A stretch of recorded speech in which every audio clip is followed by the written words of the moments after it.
ఒకటి చెప్పనా నందు, మనం గెలిచినప్పుడు చప్పట్లు కొట్టేవాళ్ళు, మనం ఓడిపోయినప్పుడు భుజం తట్టేవాళ్ళు, నలుగురు లేనప్పుడు ఎంత సంపాదించినా ఎంత పోగొట్టుకున్నా తేడా ఏం ఉండదు. రావి చెట్టుకు పూజ చేస్తాం, దేవుడు అంటాం, కానీ అదే మన ఇంటి గోడలో మొలిస్తే కన్న తల్లిని గుళ్ళో దేవుణ్ణి మనమే వెళ్లి చూడాలి. వాళ్ళు మన దగ్గరికి రావాలనుకోవడం మూర్ఖత్వం అనిపించుకుంటుంది. కారణం లేని కోపం, గౌరవం లేని ఇష్టం, బాధ్యత లేని యవ్వనం, జ్ఞాపకం లేని వృద్ధాప్యం అనవసరం. అలాంటి వాడు ఉన్నా ఒకటి లేకపోయినా ఒకటి. ఒక్క విషయం గుర్తుపెట్టుకో, మనుషులు పుట్టాకే సాంప్రదాయాలు పుట్టాయి, సాంప్రదాయాలు పుట్టాక మనుషులు పుట్టలేదు. రేయ్, దేవదాసులో నాగేశ్వరరావులాగా డాబాలెక్కి చంద్రుణ్ణి, గొడుగులేసుకుని సూర్యుని చూస్తే ఉపయోగం లేదు. మనసులో ఉన్నది ఆ అమ్మాయికి చెప్పేయి, లేకపోతే వయసు అయిపోయాక నాలాగా ప్రేమ కథలు చెప్పుకోవడానికి తప్ప ఎందుకు పనికిరావు.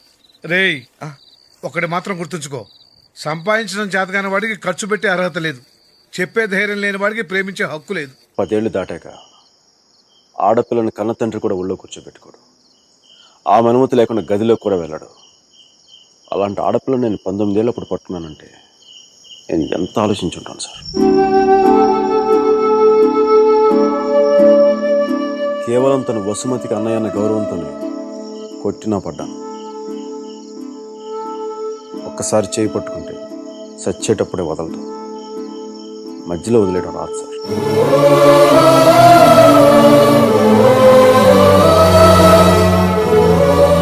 పెళ్లికి ముందు ఇష్టం వచ్చినట్టు తిరిగేసి మోజు తీరి బైక్ వదిలేసి కొత్త వాళ్ళని వెతుకునే రోజులు ముందు ముందు వస్తాయో నాకు తెలియదు. అలాంటి రోజే వస్తే నేను బతికుండడం కంటే చచ్చిపోవడానికి ఇష్టపడతాను. ఎందుకు ఇలా జరుగుతుంది? నాకే ఎందుకు ఇలా జరుగుతుంది?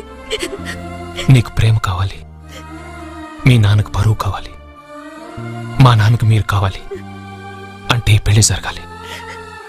నువ్వు వెళ్ళిపోవాలి, నన్ను మర్చిపోవాలి.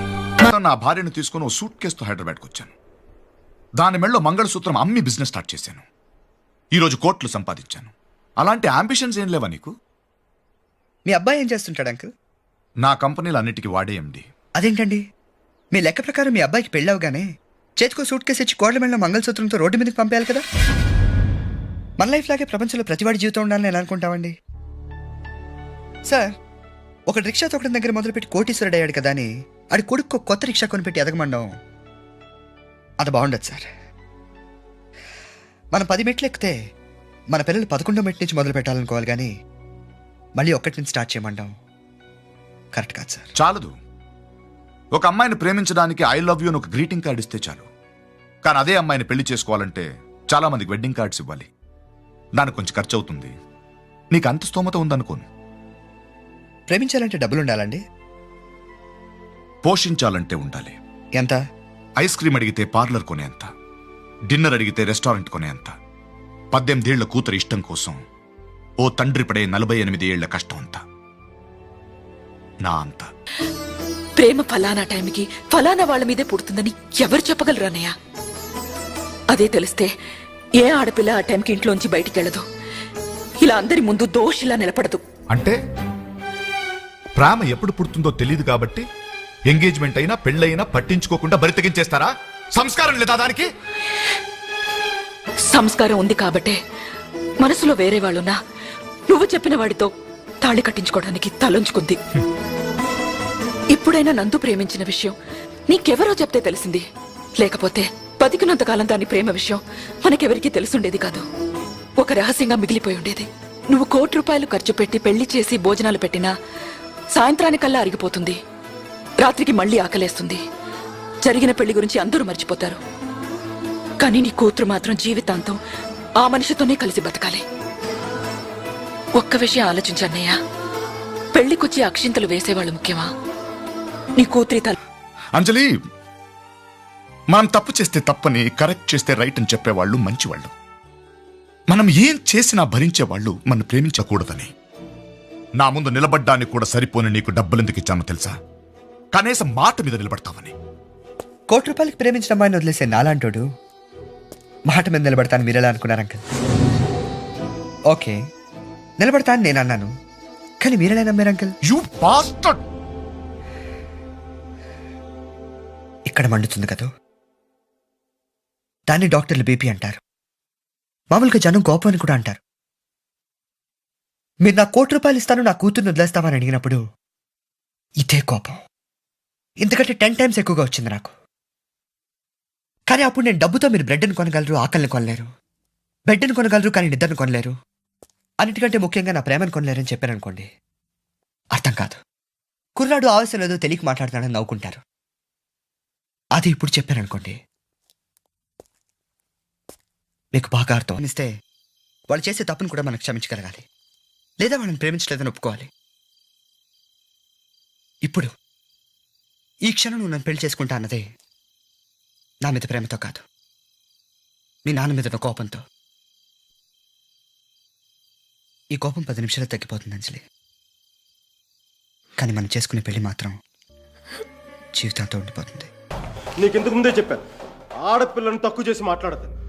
పెళ్లి కొడుకు నీ స్నేహితులేగా, నీతో తిరిగేవాడికి నీకు మించిన సంస్కారం ఏముంటుంది?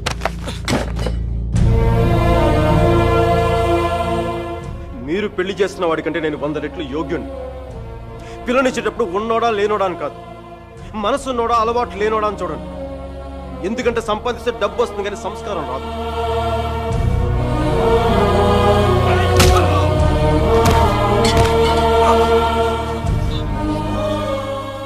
వీడిని పూర్తిగా మంచోడుగానే మార్చండి, లేదంటే పూర్తిగా చెడిపోమని చెప్పండి. కానీ మధ్యలో ఊగిసలాడతా బతకద్దని చెప్పండి.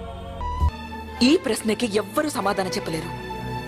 నీకే ఊరంటే ఇష్టం, నీకే కూరంటే ఇష్టం, ఏ రంగంటే ఇష్టం అని అన్ని విషయాల్లోనూ ఏదంటే ఇష్టం అని అడుగుతాం.